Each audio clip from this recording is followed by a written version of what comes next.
Catedrales góticas. Gigantescas paredes de cristal en un caleidoscopio de colores. Rodeadas de una telaraña de sillería y coronadas por inquietantes gárgolas. Estos rascacielos de piedra dominaron los cielos durante casi 1000 años. ¿Cómo pudieron construir los ingenieros las catedrales góticas en la Edad Media sin las ventajas de la tecnología y herramientas modernas? A mí esta parte me parece que está claramente levantada. Ahora los expertos exploran una nueva y radical teoría. Un código matemático oculto, extraído de las páginas de la Biblia, se empleó para proyectar los planos. La gente recurrió a las proporciones mediante las que Dios había creado el universo. Pero para desentrañar el código de las catedrales, los investigadores tienen que desnudar estas megaestructuras medievales hasta los huesos. Relaja la presión muy lentamente. Tienen que averiguar cómo las catedrales pudieron alcanzar una altura tan espectacular y cómo algunas estuvieron a punto de desmoronarse. ¿Podrán estos expertos resolver uno de los mayores misterios medievales? ¿Cómo se las ingeniaron para construir las catedrales góticas?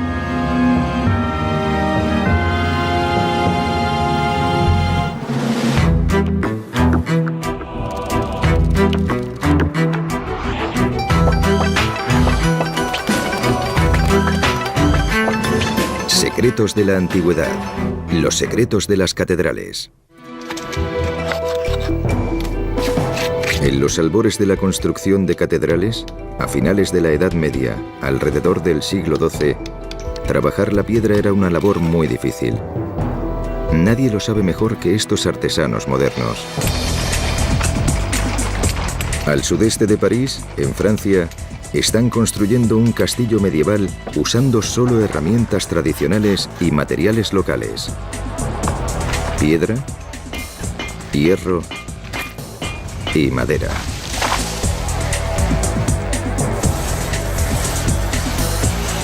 Están redescubriendo los mismos métodos empleados para construir las catedrales góticas. Su castillo, llamado Guédelon, ocupa la longitud de medio campo de fútbol. Es en parte una atracción turística y en parte un laboratorio de construcción medieval.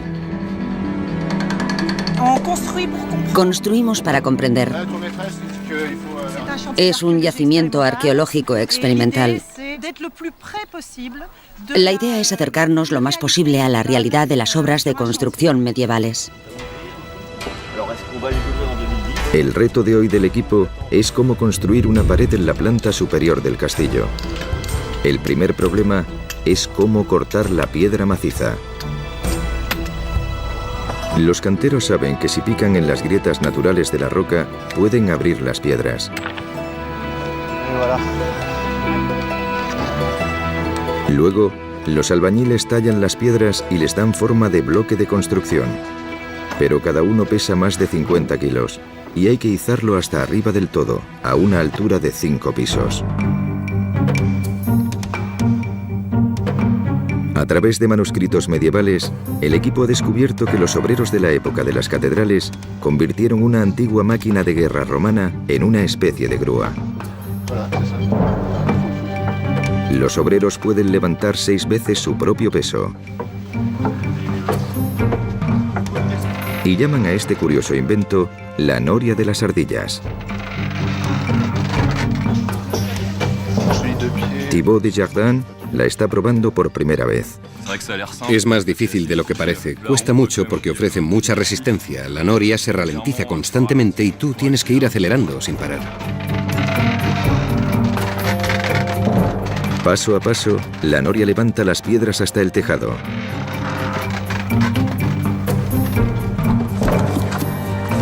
Mientras tanto, otro equipo mezcla el mortero. Es una receta largo tiempo perdida de piedra caliza quemada y arena. El mortero iguala los huecos entre las piedras, pero no es un superpegamento. Es un mortero que se seca muy despacio. De hecho, dentro de estas paredes hay muy poco aire y el mortero podría tardar más de 1000 años en secarse por completo. En lugar del mortero, lo que mantiene unidas las piedras es algo mucho más básico: la presión, el peso del castillo. 60.000 toneladas mantienen cada piedra en su sitio. Pero cada capa de piedra tiene que estar nivelada o la pared entera se vendrá abajo. En épocas pregóticas, la única forma de construir en altura era mediante gruesos muros. Y como resultado, los edificios eran voluminosos y oscuros. Luego, todo cambió.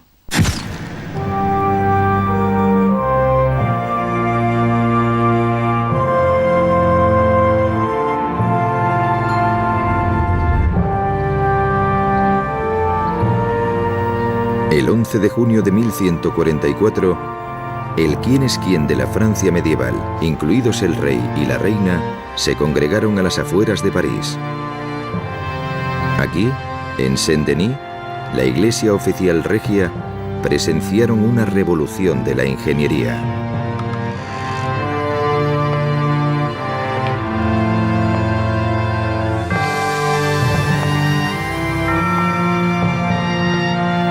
Rayos de luz de brillantes colores atravesaban las enormes vidrieras de cristal emplomado, iluminaban las paredes imposiblemente esbeltas y se reflejaban en los altísimos techos.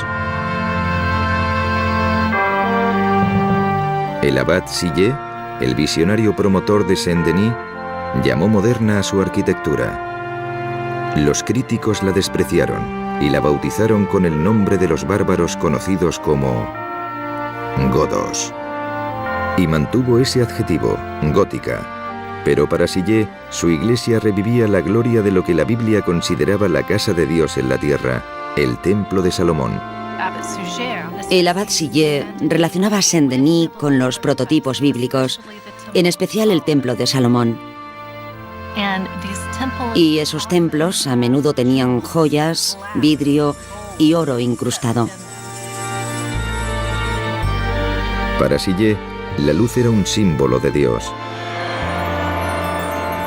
Y al inundar la iglesia de luz, esperaba acercar a la gente a Dios. Los aldeanos, que vivían en espacios reducidos y oscuros, debieron sentirse abrumados por las elevadas paredes de luz de la iglesia. Las paredes de Sillet se convirtieron en ventanas. Sillet en realidad empleó la luz como material de construcción. Asombrosamente, los ingenieros medievales pudieron construir muros delgados y altísimos, que no estaban hechos de piedra, sino sobre todo de vidrio. Y de alguna forma esos muros de ventanas sostenían toneladas de techos de piedras. ¿Cómo lograron los constructores medievales llevar a cabo una transformación tan dramática?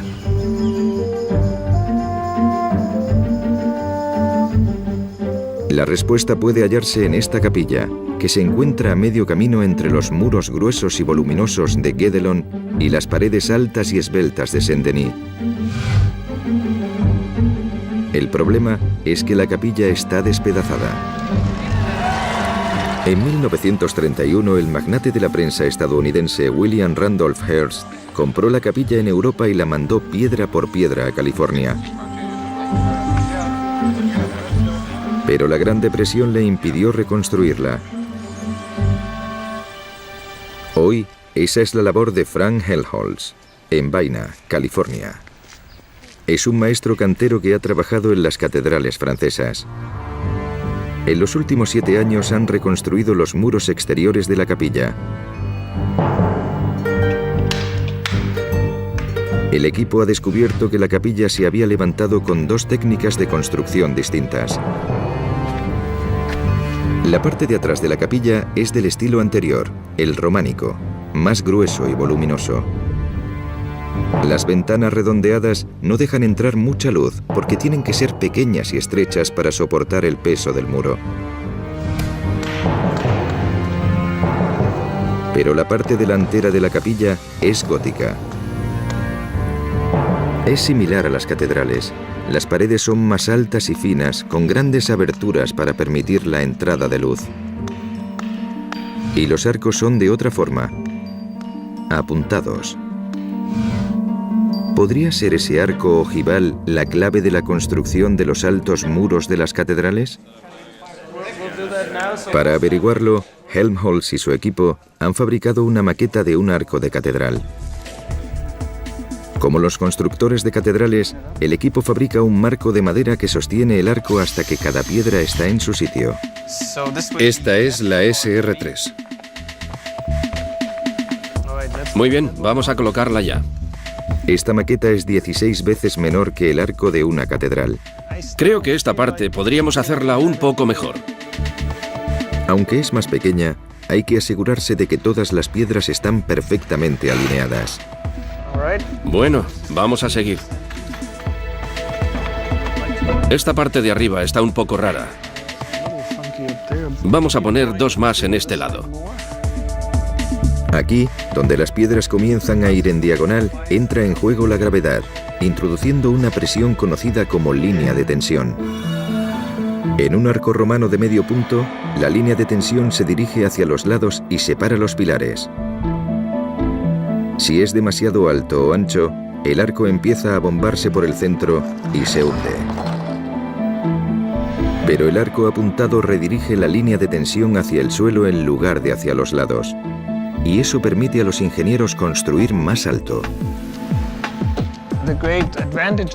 La gran ventaja del arco apuntado es que guía las fuerzas de empuje del arco más hacia abajo que hacia afuera.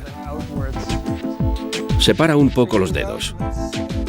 El arco apuntado fue el primer avance que facilitó la construcción de catedrales altas. Pero ese arco también tiene sus limitaciones.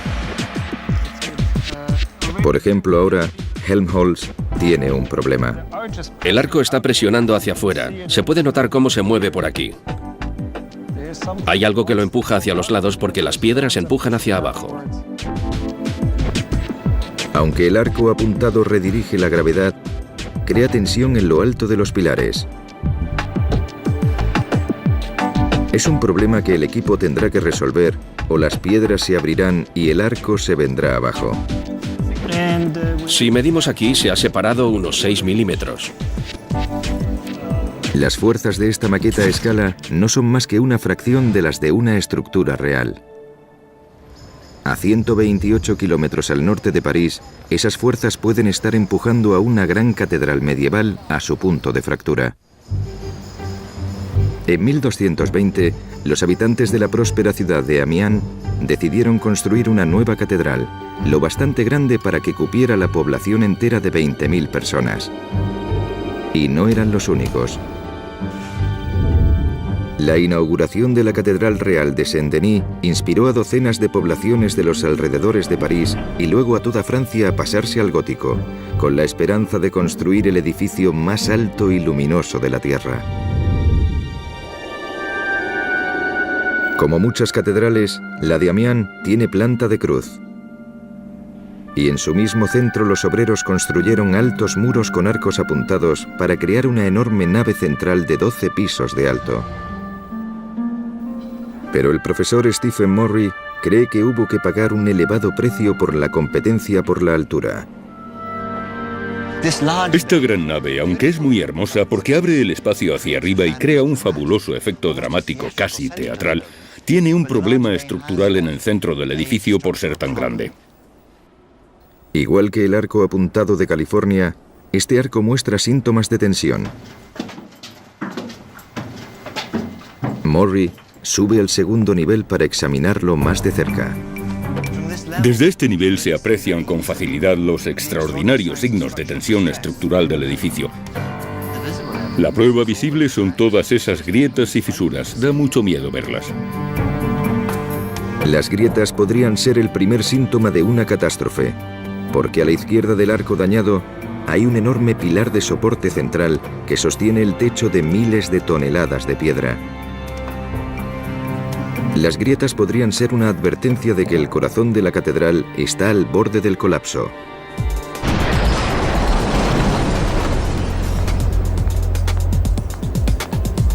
Murray tiene prisa por investigarlo. Y lleva un equipo de científicos que emplean la última tecnología de escaneado por láser. Esta máquina nos puede proporcionar una visión completa de la estructura. Nos mostrará las deformaciones del edificio y empezaremos a comprender sus problemas estructurales. Murray recurre a la ayuda de Andrew Tallon, un experto en arquitectura medieval, para escanear todos los recovecos de la Catedral de Amiens. Envía un pequeño rayo láser desde su ojo y mide miles de veces por segundo la distancia entre él y cualquier cosa con lo que choca. Y recorre la pared lentamente tomando todo tipo de medidas que luego quedan representadas en 3 dimensiones mediante una serie de coordenadas X, Y y Z. Ahora tenemos que medir la altura. Ya estamos realizando la maqueta. Está apuntando en esta dirección.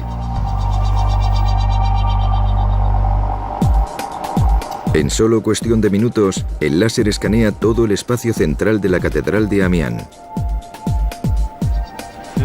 Este es el momento más emocionante del escaneo, cuando comienza a aparecer el edificio. Es una maqueta tridimensional altamente precisa, una catedral virtual. ¿Pero puede revelar los problemas estructurales que acechan a Amiens? Los edificios son traviesos, se portan mal. Los arcos intentan empujar hacia afuera y el edificio a veces es culpable de la mala conducta que puede producir el derrumbe. Para comprender ese mal comportamiento, Murray y Tallon realizan un análisis estructural de vuelta en su laboratorio de Nueva York. Es una nueva herramienta para comprender con exactitud lo que pasa. Es una imagen maravillosa. Se centran en los pilares centrales en busca de señales de daños. Podemos medir la distancia a distintos niveles de altura y empezaremos por la base. Miden la distancia entre los pilares a 3 niveles. Si los pilares están rectos, la distancia debería ser la misma. Tomaremos la medida del punto más bajo, que es 11,6 metros, como medida de referencia. Si subimos 2 o 3 metros por encima, la medida es 11 metros y medio. La diferencia es de 10 centímetros. Es considerable. Es una distancia considerable. La maqueta muestra de inmediato que los pilares no están rectos. Pero es todavía peor. Vamos a subir a lo más alto del edificio y medir la distancia justo bajo los capiteles. Seleccionaremos un punto aquí y uno justo al otro lado. La distancia es de 11,7 metros, así que estamos hablando de una diferencia de 20 centímetros. La maqueta del láser revela que los arcos se mueven en 2 direcciones distintas, hacia adentro por abajo y hacia afuera por arriba. En ambos casos, las piedras de los arcos circundantes están empujando hacia afuera y ejerciendo presión sobre los pilares. Es la receta de un desastre.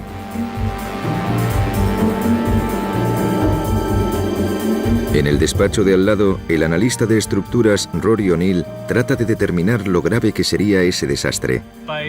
Introduciendo los datos en un sistema de simulación como este, podemos empujar las coordenadas hasta un punto de hipotético colapso y luego examinar lo que ha pasado y descubrir los momentos del edificio que le quitarían el sueño a un constructor. O'Neill simula lo que pasaría con el tiempo si la fuerza del arco inferior empujase demasiado el pilar.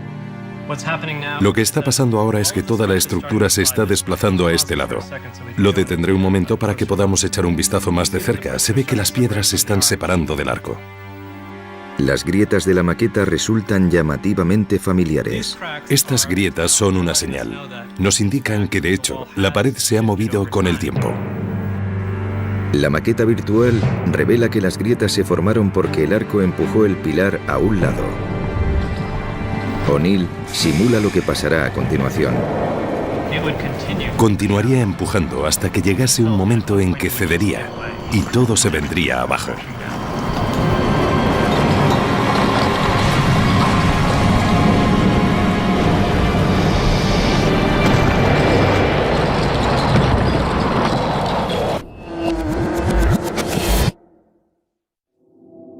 La raíz del problema está en las tensiones lineales del arco.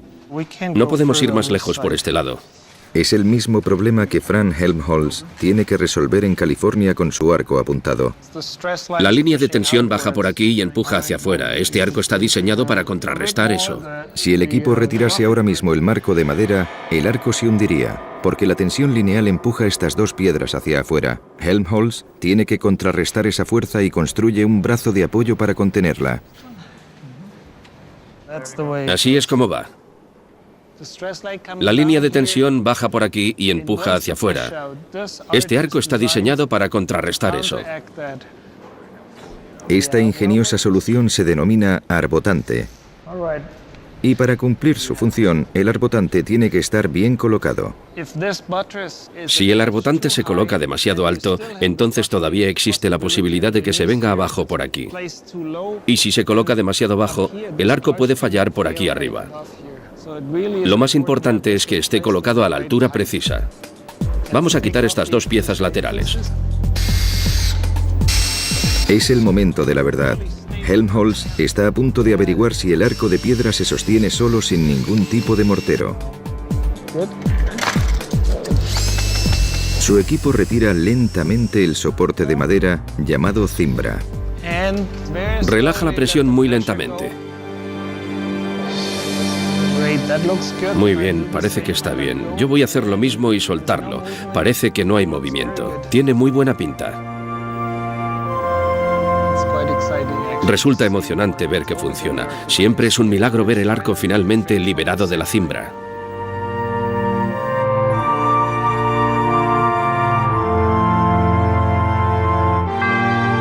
Los arbotantes alcanzaron proporciones impresionantes en las grandes catedrales góticas. Se elevaban espectacularmente del suelo formando una compleja telaraña de sillería.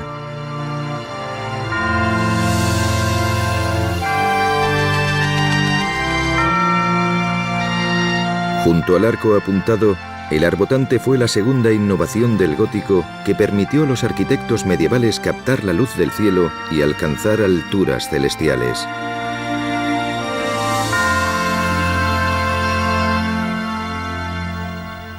El arco y el arbotante constituyen la base de toda la catedral.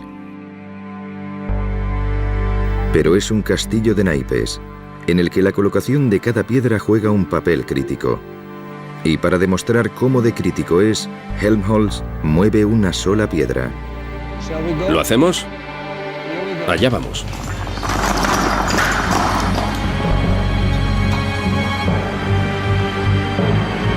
Sin el arbotante para contrarrestarla, la fuerza lateral empuja el pilar hacia afuera y la estructura se derrumba.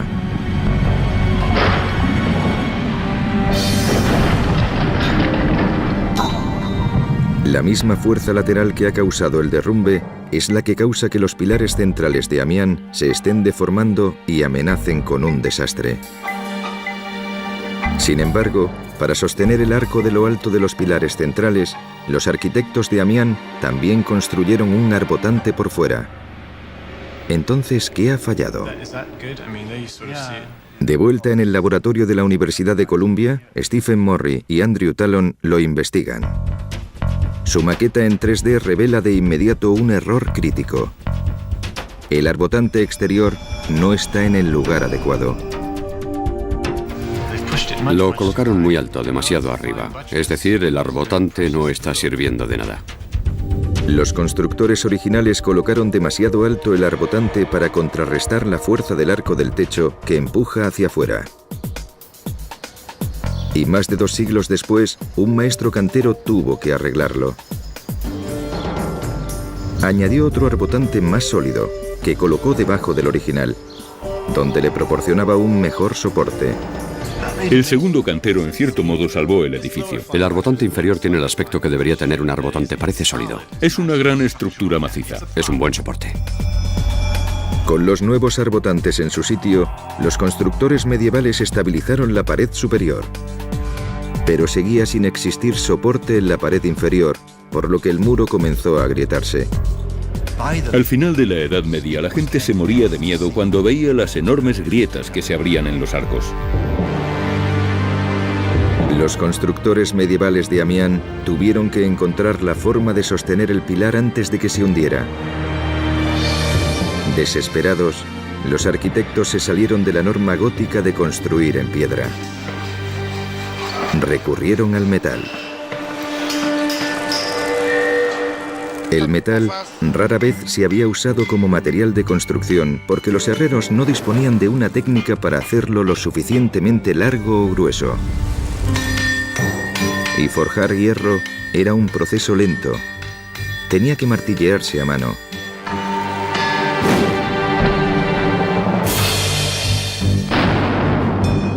Entonces, a principios del siglo XII, los monjes reinventaron una antigua herramienta griega, el martillo hidráulico. Situada cerca de una mina de hierro, en la aldea de Fontenay, al sudeste de Amiens, esta abadía es una de las fábricas de metal más antiguas de la Europa medieval. 600 años antes de la maquinaria de energía hidráulica de la Revolución Industrial, los monjes utilizaban una noria de agua para hacer girar un engranaje que a su vez hacía funcionar un martillo de 180 kilos. Entonces los obreros pudieron producir hierro resistente con rapidez y en cantidad suficiente para su empleo en grandes edificios.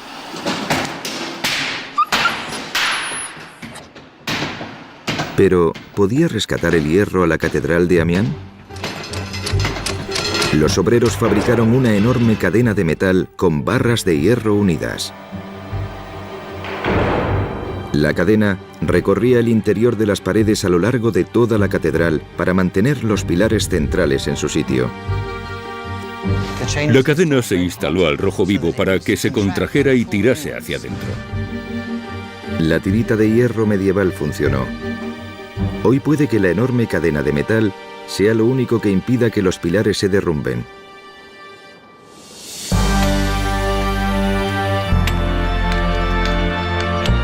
Tal vez el hierro salvase a Amiens, pero en el fondo el verdadero logro del gótico es el dominio de la arquitectura en piedra.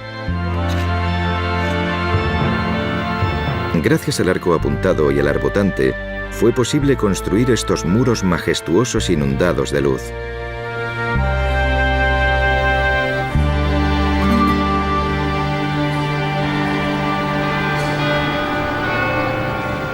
Pero las paredes son casi enteramente de cristal. ¿Cómo eran capaces de sostener inmensos techos de piedra? Daos prisa. Así está bien. Muy bien. Vale, empecemos a movernos. Para resolver este último misterio de la arquitectura, el equipo californiano que está reconstruyendo una capilla del siglo XII va a instalar uno de sus últimos pilares centrales. Un poco más arriba. Vale, para, así está bien. Ahora están colocando en su sitio el capitel.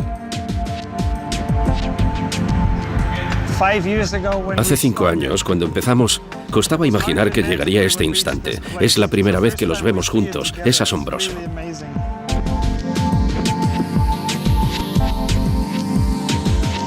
Doce pilares sostendrán el techo de piedra. Y al lado, otro equipo está construyendo el techo por secciones. Arrían cuidadosamente la pieza final, la clave, y la colocan en su sitio. Tienen que asegurarse de que todo encaja perfectamente después de 800 años.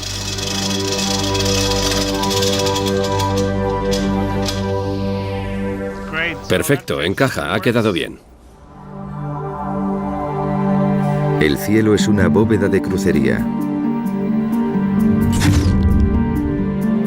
Está hecha con 2 arcos apuntados que se cruzan.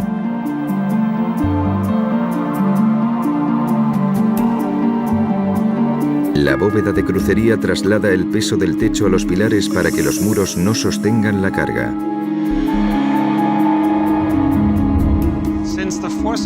Como las fuerzas se concentran sobre estos nervios, entre este punto y ese otro se pueden abrir ventanas. La bóveda de crucería es la tercera innovación del gótico. Trabajando con el arco apuntado y el arbotante, los arquitectos crearon un esqueleto que sostiene el peso del edificio y lo redirige hacia el suelo. Después, los artesanos góticos pudieron rellenar ese espacio con enormes y coloristas vidrieras. Estas paredes de cristal muestran relatos de la Biblia como las historias de Adán y Eva, el Arca de Noé o la resurrección de Cristo. En una época en la que poca gente sabía leer y escribir, las vidrieras de cristal emplomado se convirtieron en los medios de comunicación multimedia de su era, la Biblia escrita con luz.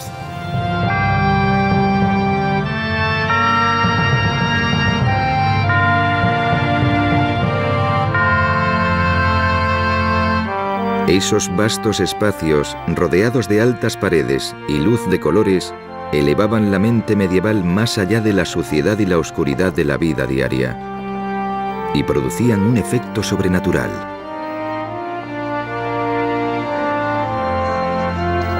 Jacqueline Jung es una experta en catedrales góticas. Lo que más impresionaba a un visitante normal era su magnitud, su tamaño. Cuando asistían a misa y vivían esa experiencia de imágenes y sonidos envueltos en el aroma del incienso, la gente se creía de verdad que estaba visitando el cielo en la tierra.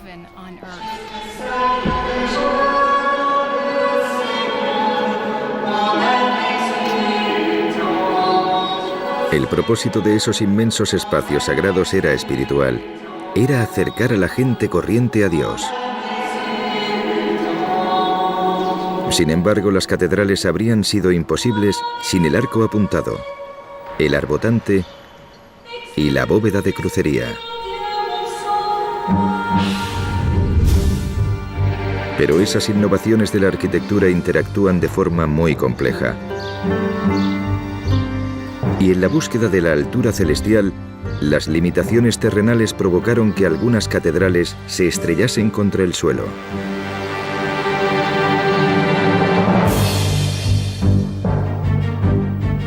Mientras la catedral de Amiens estaba en obras, a solo 50 kilómetros de distancia, los habitantes de Beauvais también querían construir su propio rascacielos de piedra, más alto y más hermoso que el de sus vecinos.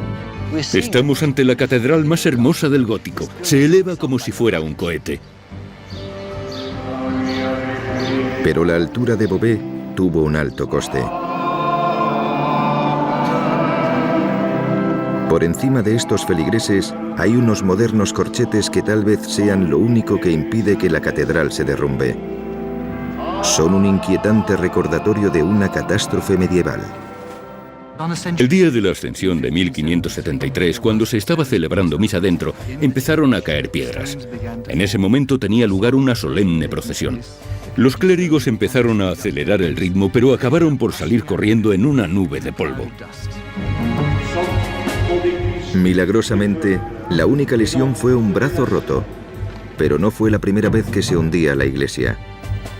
Durante las obras, en 1284, parte de la bóveda de crucería del techo, de 12 pisos de altura, se vino abajo.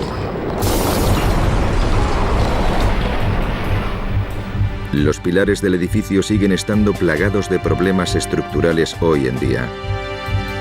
Hay un pilar inestable que sobresale.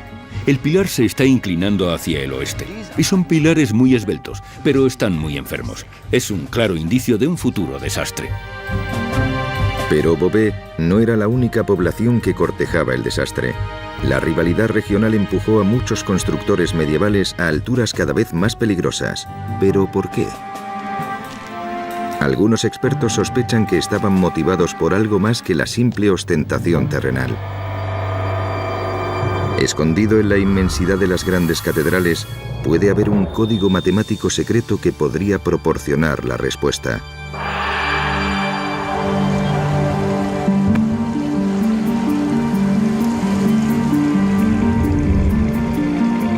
En Notre-Dame de París, tal vez la catedral gótica más conocida, Stefan van Lieferinck, un físico reconvertido en historiador del arte, usa un escáner de láser para investigar. mide la altura de los dos niveles de la iglesia. Cada uno mide 9,98 metros. Pero los constructores medievales usaban una unidad de medida distinta. Si se convierte a pies, que era la unidad de medida medieval, el nivel inferior mediría unos 30 pies y el nivel superior otros 30 pies. La altura combinada son 60 pies. Las cifras 30 y 60 resultan extrañamente familiares a Van Lieferinck. En una de las bibliotecas más antiguas de Francia, la Bibliothèque Mazarin, examina un libro medieval escrito por el sacerdote a cargo de la construcción de Notre Dame. Lo que tenemos aquí es un manuscrito de finales del siglo XII, un texto escrito por el canciller de Notre Dame, Peter Comestor. Se llama Historia Escolástica, y el sacerdote lo escribió durante la construcción de la catedral. Se centra en un pasaje del Antiguo Testamento, una descripción detallada del Templo de Salomón en Jerusalén, al que la Biblia se refiere como la casa de Dios en la tierra. Y Van Lieferinck ha encontrado una pista inquietante. Medía 30 codos hasta el primer piso, sobre el cual se levantó una segunda morada hasta el segundo piso, también de 30 codos. El manuscrito revela que para los constructores de la Catedral de Notre Dame, las dimensiones del Templo de Salomón eran extremadamente importantes. 30 codos hasta el primer nivel y 60 codos hasta el segundo nivel. Y esas cifras se trasladaron a Notre Dame. Es una correspondencia muy interesante, una correspondencia muy intrigante. ¿Son esas cifras pura coincidencia? ¿O codificaron intencionadamente los constructores medievales los números sagrados de la Biblia en sus catedrales?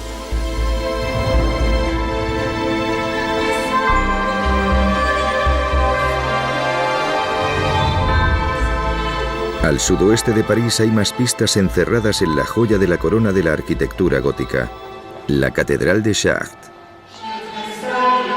Sus vidrieras emplomadas, en su mayor parte de más de 800 años de antigüedad, son mundialmente famosas.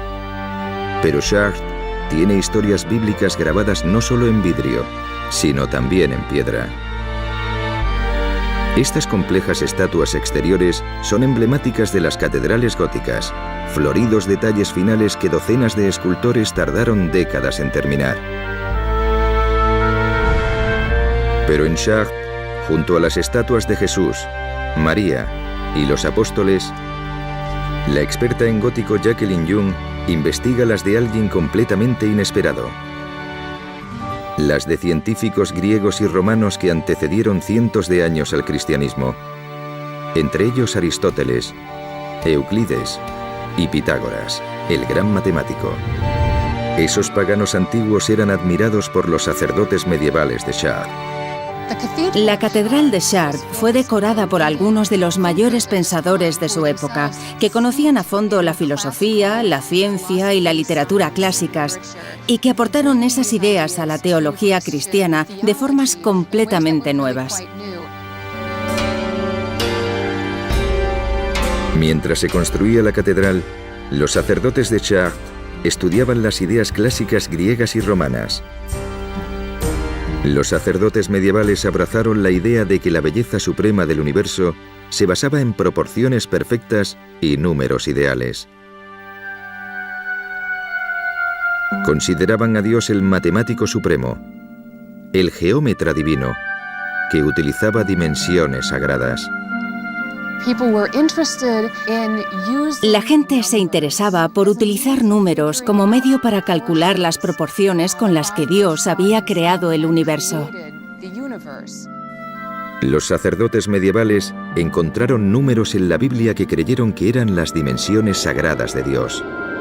Y si emplearon esas cifras en la construcción de catedrales, ¿podrán encontrarlas los expertos de hoy?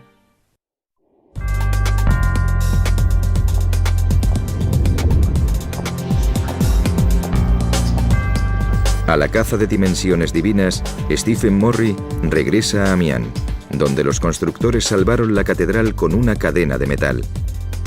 Comienza midiendo la zona del mismo centro del crucero, donde los 4 pilares centrales forman un cuadrado. El código geométrico en el que se basa la forma de este edificio incluye un gran cuadrado justo en medio.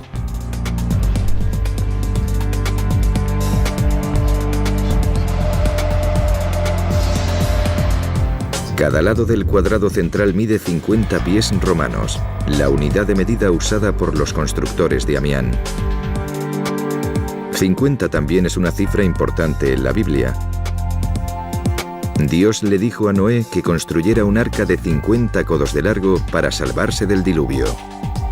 El arca de Noé medía 50 codos, esto mide 50 pies y se encuentra en el centro del edificio. Como en Notre Dame, parece que los arquitectos de Amián codificaron una medida de la Biblia en su catedral.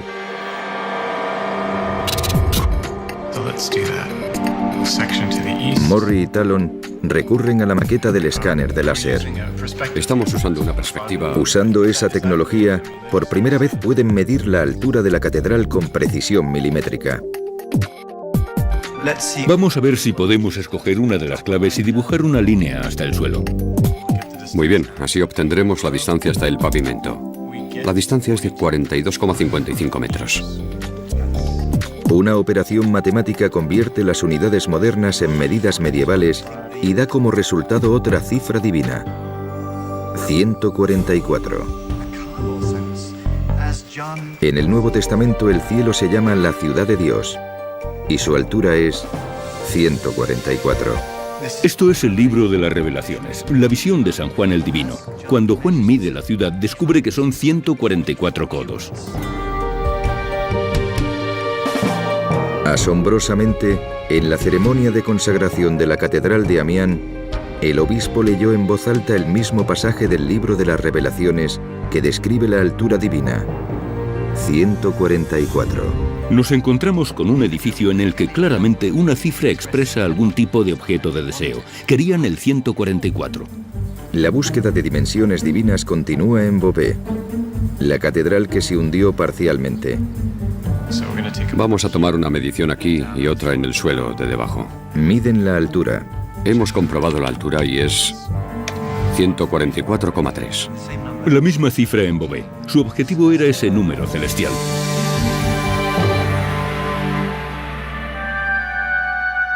Los constructores de Beauvais y Amián utilizaron la altura de la ciudad celestial de Dios en la Biblia para diseñar la altura de sus catedrales.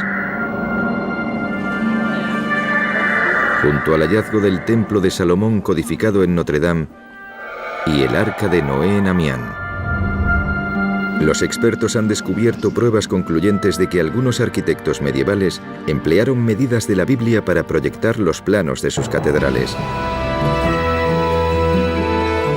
Incluso la planta de las catedrales es el máximo símbolo de salvación cristiano: el crucifijo. Un edificio es un vehículo, te transporta a otro sitio. Y una catedral, un medio, un transporte, nos lleva al cielo.